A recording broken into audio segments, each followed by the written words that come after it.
So anyway, the official crypto stuff tonight. I'm not covering a chapter from the book. I'm just going to show you some more of these cryptocurrencies.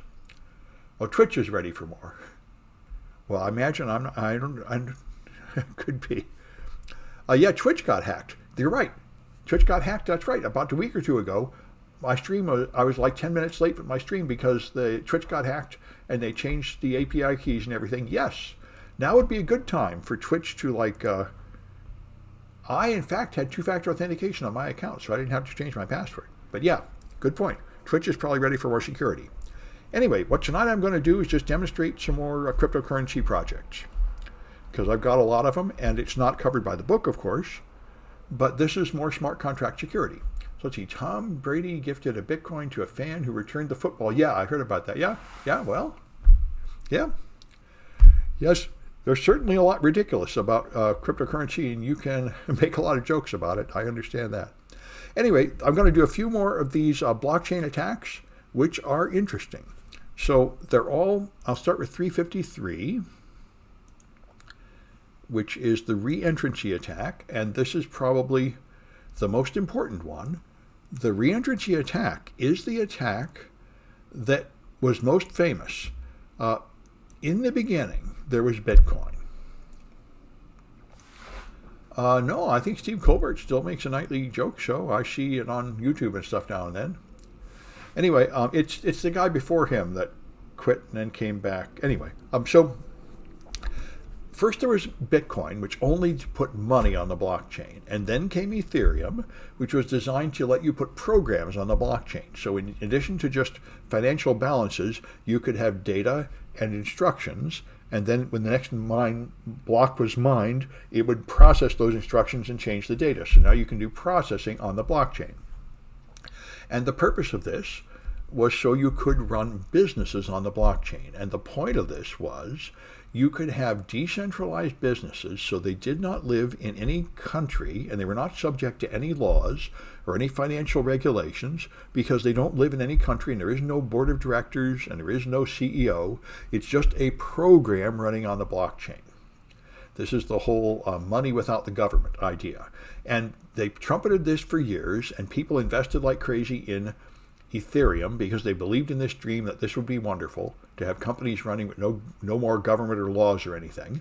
And the original company was the DAO. This was the one that was going to prove that blockchain companies work. The Decentralized Autonomous Organization, Digital Autonomous Organization, something like that. It was going to be an entire company running on the blockchain with programs running it, with no human running it. And the point was it was an investment vehicle. You would have some money, which investors put in, and then the people that invested people would put up proposals saying, I would like to borrow some money from you to launch a new project. And people would read the project, and then they could vote. If they had invested, based on how much they invested, they could either vote on whether they liked the project or not. And if enough people liked it, it would then loan them money, and it would charge them interest and take it back, and they would pay it back, and then you'd have more money. And so it would be like an investment bank, worldwide, not controlled by any government or anything. That was the plan. And no proxies is the credo for the blockchain. Yes, and smart contracts. Yes, exactly. That's the idea. The whole point of the blockchain is nobody's in control. Nobody can manipulate it. It's all open source. It just runs according to the rules of the code. And that was the point of the DAO. The DAO said you can invest in the DAO and be a part owner of the DAO. But the way it works is the code is on GitHub and anybody can read the code. And the code is in Solidity because that's the language used for almost all smart contracts.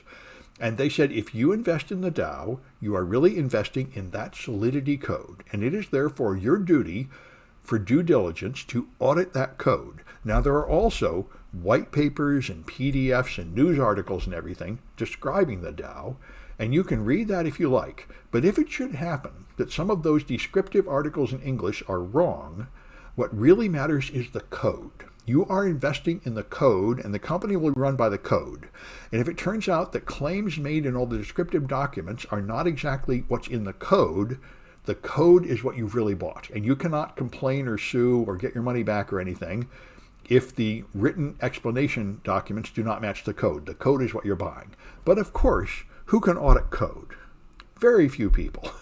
How many cryptocurrency investors actually know how to read it or hire somebody to read it or anything first.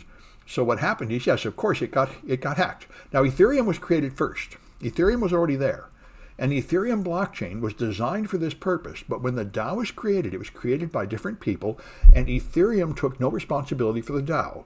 It's just like Amazon Web Services. If you rent some AWC servers, and you write some software and run it on there, and then your software crashes, Amazon does not care. They'll say, well, it's your software. It's your job to secure your software. All we do is keep the machines running. If the machine goes down, then you can complain to us. But if your software crashes, don't come crying to us. That's your problem. And that's what the DAO is. The DAO is on the blockchain, but Ethereum has nothing really to do with the DAO. It's just the substrate. So, of course, it was poorly written.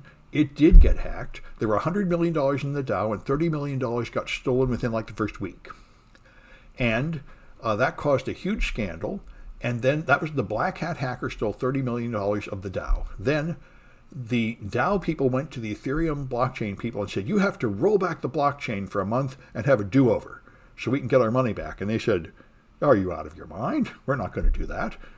The fact that you wrote crappy code on top of our blockchain is not our problem. We are not going to compromise the integrity of our blockchain just so you can get your money back because you write crappy code. That's your problem. And they said, well, what we'll do is we'll pressure you into it. So the white hat hackers stole all the remaining money. So-called white hat hackers. Now it was a $100 million problem, and that created a disaster so big that Ethereum did roll the blockchain back and fork. And there were two versions of Ethereum from that point on. The original Ethereum that had the $100 million theft in it, and another Ethereum that rolled back a month and started again without that theft, having a do-over, and both of them independently trade at different prices. And so this has happened to several blockchains. They've forked where there are multiple versions of the currency now that are identical up to a certain point in time when they roll it back, and after that they both just keep going. Because since nobody's in charge, nobody can cancel the old one. There are still some miners out there mining the old one, and still some investors buying the old one. You can't kill it. Their whole thing of having no central control means you can't even exert central control when you might wish you could.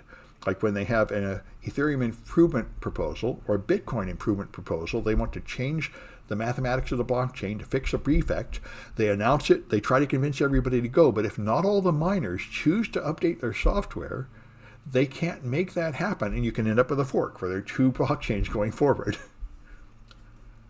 Why did that additional? Well, because it was just a matter of public pressure. You know, the bad press, the scandal, and everything was so bad because, of course, the only reason Ethereum existed was for the DAO and for other projects to be built on Ethereum, smart contracts.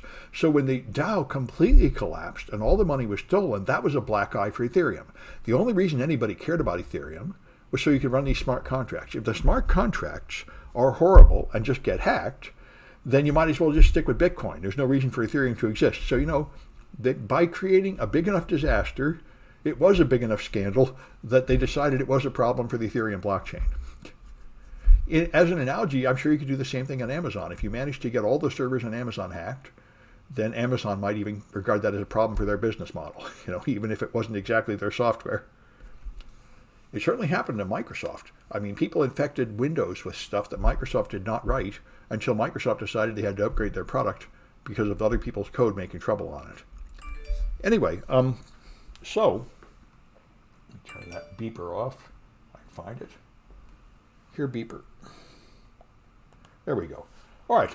So, anyway, here's how the attack worked, which is what we're interested in. Here, we're going to do this attack.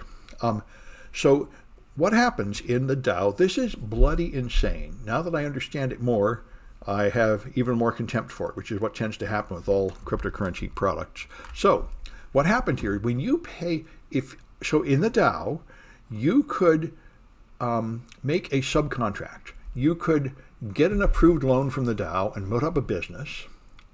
And I see I'm turning green there. I wonder if I can do something about that. I think there's something called a filter. Yeah, there's some kind of adjustment here. Might be better. Maybe not. Anyway, whoa. All right, that might be the best. Anyway, so there's All right, so you get some money. They fund your contract, which would now be connected to the DAO. And if you make a contract that's connected to the DAO, what happens, as we're going to see, is when you pay money to somebody else's contract on the blockchain, you don't just send them money and they take it. What happens is you execute code in their blockchain from inside your blockchain. So accepting money from somebody means the recipient of the money gets a chance to execute code in your blockchain. That makes no sense at all. That's crazy. That's like you went to the bank with your ATM and you're allowed to put code on your ATM and it runs inside the bank system to give you money. That is incredibly wrong, but that is in fact how Solidity works. So when they got money, they were able to just add additional code to that process and demand more money. So when they get paid 1 Ether, they would just go back and take 10 Ethers instead. That's what this reentrancy attack is. So let's see, I see some more stuff up here. When you roll back a blockchain, does that mean it's not a good ledger? Well, that's certainly why they resisted it. They said if we roll back the blockchain, then nobody will ever trust us again, and they will all abandon cryptocurrency. But it happened to the London Stock Exchange because of Microsoft. Microsoft brought out server 2008 or 2012.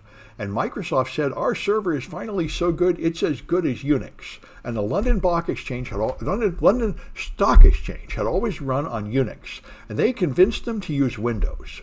So they migrated to Windows, and it crashed horribly and went down for 4 days. And they actually rolled back all the transactions for 4 days and started it over on Unix. So it has happened to several blockchains that they had to have a do-over, and it has happened to fiat currency stock exchanges. So in both cases, people said, nobody will ever trust us again, this is horrible. But in fact, people just sort of shrugged it off and keep going. There's the people like me that complain that NFTs don't make any sense. And why are you buying them? And they're like, yeah, complain all you like. We're just doing it anyway. We're putting our money in, we're making money. This guy's complaining. Yeah, just go complain in the corner. We're busy making money over here. We don't care that it doesn't make any sense.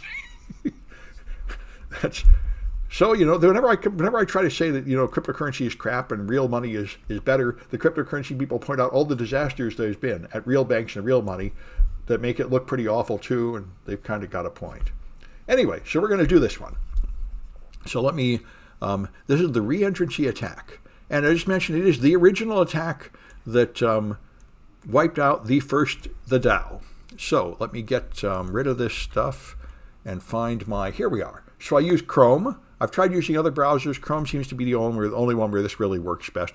Oh, this product, if you don't use the MetaMask extension, probably any browser would do. But anyway, Chrome works fine for this thing called Remix.Ethereum that we've used before. So let me, all right. So rewards.sol is the contract here, which is a simplified version, of course, of this attack. So here's the rewards contract in Solidity. And what it does is it's going to give out some gifts. You fund it, and then it gives rewards. This is like, some kind of promotional reward you give people. And what we're going to do is cheat this one into giving us more rewards than it's supposed to with the reentrancy attack, which is essentially what happened to the DAO. So there's two contracts. There's an attacker contract here, and there's a rewards contract here. That's all it takes to make the rewards. It will just let people withdraw money until the available money is gone. So I've got the contracts up there, and I'm going to compile them. So I go here and compile rewards. Okay, now it's compiled and turned into assembly code, essentially, that we can put on the blockchain. So now I got to deploy it. I can choose a different blockchain to use. I'm going to use the JavaScript VM, the London version, and that simulates a whole blockchain right here in my browser, so I don't have any time delays getting to a test net or anything. It's really wonderful. And this is a nice clean one where I have a bunch of accounts that each have 100 Ether, which is the default situation. If you do a lot of these projects, by the way, if you finish one and these balances have changed, the next one will start with funny balances. So if you ever want to restore it back to a clean condition, all you do is switch to a different option, like Berlin, and then back to London, and it will reset all the account balances without erasing anything else. It's very nice. This is a wonderful simulator to learn how to code smart contracts in. So now I'm going to, I've compiled it. Now I'm going to deploy it. And all I have to do is choose JavaScript VM London. And then I have to choose which contract to deploy. I do not want to set out the attacker yet. First, I want to put up the rewards, which is the fundamental contract that I'm going to use. And by the way, notice I can only deploy this one. It's orange. I cannot deploy the attacker contract right now anyway because it has a parameter. And we'll get there. But the rewards contract does not have any parameter. You can just deploy it. So I deploy that. Transactions go by. And you can tell if it's working by looking down here. And I'd like to make this, there it is. Come on, there we go. This green check mark, these are the transactions going by, and a green check mark means an acceptable transaction that verified and everything. So it successfully deployed it. And you can see it deployed it, because now there's rewards down here that is deployed. And if you expand that, there are now some buttons that can do things. So this is what the contract did. It has some functions that can now be performed. Okay, so I deployed it. Now I'm going to deploy the attacker contract. Now the rewards contract has an address. Everything on the blockchain has an address. I can copy that address here, and the attacker contract needs that parameter. It's going to attack somebody else's contract, and you have to tell it which contract to attack. That's why I couldn't deploy it earlier. Now I can go to attacker, and in order to deploy it, I have to give it an address, which is, of course, the address of the other contract. So now the attacker will attack the rewards contract. And I can now deploy that. Deploy. And that one worked too. You see the check mark. So now I have attacker stuff down here too.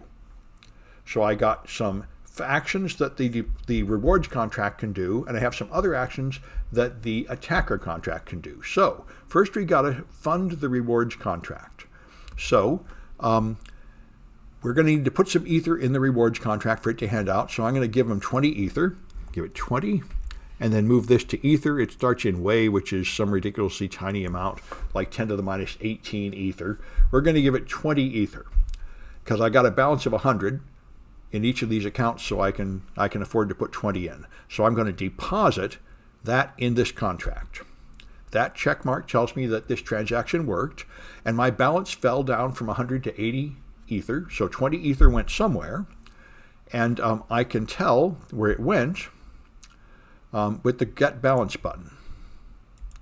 Now there's 20 ether in the contract, and this is like 20 times 10 to the 18, so it's a long, stupid number. But anyway, now that money is in there. So now what I'm going to do is allow gifts. You do this by find the allow gifts button, which is here, allow gifts. Okay, so I can put 2 here. So you take, it has 20 ether in the pool, and I'm going to give away 2 gifts. This is some kind of bonus gifts I give to people. So I'm going to allow people to give away 2 gifts. So you put in 2 and allow gifts, and then you click the blue gray gifts button, and it shows there are 2 ether to give away for gifts. That's the point. So you have only so much available money. You have some that is allocated for gifts. So now we're going to withdraw a gift. I can withdraw a gift. The transaction worked. Now the balance is down to 19 ether, and the gifts is down to 1. And my balance has gone up to 81 from 80. That's what happens. It's like a faucet. You can withdraw money, but it's under the owner's control to only give away so much money, and then it's done. That's the idea. And we're going to break that by taking out more than we're allowed to. So the way we're going to do it, let's see, so it said withdraw a second gift. All right, I'll withdraw a second gift. The balance is now 18. The gifts are now 0. There's no more gifts coming out, and now my balance is back up to about 82. All right, now we're going to try withdrawing another and see the get balance stays at 18, and the gifts stay at 0, and my balance stays at 82 because I got 2, and you're not allowed to have any more than 2, so it's working as intended. It's not letting you take out more than have been allowed. So we're going to allow 2 more gifts. There's 2 there. I hit allow gifts. Now the balance goes down to 2. Thought it would go down more. Gifts. Okay, now there's 2 more allowed gifts. Okay, good. All right, so that's right. The balance doesn't go down yet because I haven't taken them, but there's 2 more allowed gifts. Okay, now we're going to steal more than 2. And what we do is you go down to the attacker, and we just hit attack. And when we hit attack, the transaction succeeds. And if we go to the rewards section and hit the get balance, it has fallen to 8 ether. 10 ether just vanished, even though I was only supposed to get 2. And that went someplace down here, like get balance. Yeah, this now has 10 ether down here in the attacker's contract. So the attacker just stole 10 ether when I was only allowed to get 1. And now we can see why it worked. If you go here, when you pay 1 ether to the attacker, you are supposed to have a payable function that can receive the money. And it does have a payable function here. But the payable function doesn't just take money. You can then execute further commands in there. And so what it does is it withdraws again. And when it withdraws again, more money comes in and it runs this again. So it would be an infinite loop. It would just keep running forever. So in order to stop that, it counts. And after it's taken away 10, then it stops. So this is, crazy. This is like I pay somebody with a check, and they go to a Xerox machine and Xerox 10 copies of the check and cash all 10 of them. People do things like that, and that's essentially what's happening here. And it's happening because of this weird thing. Yes, the attacker has access to withdrawals. They do. Yes, they do. The attacker can run code, and that code runs in the other contract in its context. It's bloody insane. That's called reentrancy. And this comes from this crazy language, Solidity, based on JavaScript, which does not seem to have the right pattern of permissions and limitations. I would think that none of the functions would be available here, but they are available. Yes, it is very strange. All right, so that's what I wanted to show you about that one. Oh, by the way, we can actually fix the vulnerability. No, rooming to deployed contracts. Yeah, we can fix the vulnerability. So let's do that. So remove the deployed contracts. All right. By the way, here's some fun facts, by the way. There are 3 ways to send Ether to smart contracts. You can do address send, address transfer, and address call value. And the DAO used address call value, which is the old-fashioned way to do it, and that's the problem. That allows the attacker to use a large amount of gas. And these other ones have a gas limit, which is one way to make it more secure. If you were to just send or transfer money, there would only be enough gas for a small number of transactions. So if they tried to do additional operations, they would run out of gas pretty soon. They wouldn't be able to steal very much. But address call value had no gas limit. So if the attacker is willing to expend gas, they can do a lot more processing. And this would be one way to secure it. A simpler solution, of course, is to just decrease the gifts before sending the Ether out. So that even if further withdrawals come in, there won't be any more gifts. See, the problem is it keeps withdrawing again and again, and all that happens before it reaches the test to see whether any more gifts are allowed. So we can fix it another way by just writing the contract better, and that's what we're going to do. So first, let's remove the deployed contracts. We're going to deploy them again. So we're deleting this one and deleting that one. Okay, now we're ready to change the code. And so we're going to fix the vulnerability, go back to here, and go to the rewards contract, and gifts minus equals 1 is here. So here, it sends money to the recipient and then subtracts 1 from gifts. And then later on would come this. So what we're going to do is, I've got the revised code here. So it's going to be UN amount. You put the subtraction this way and the if after it. So I take this gifts minus equals 1 and cut that and put it here.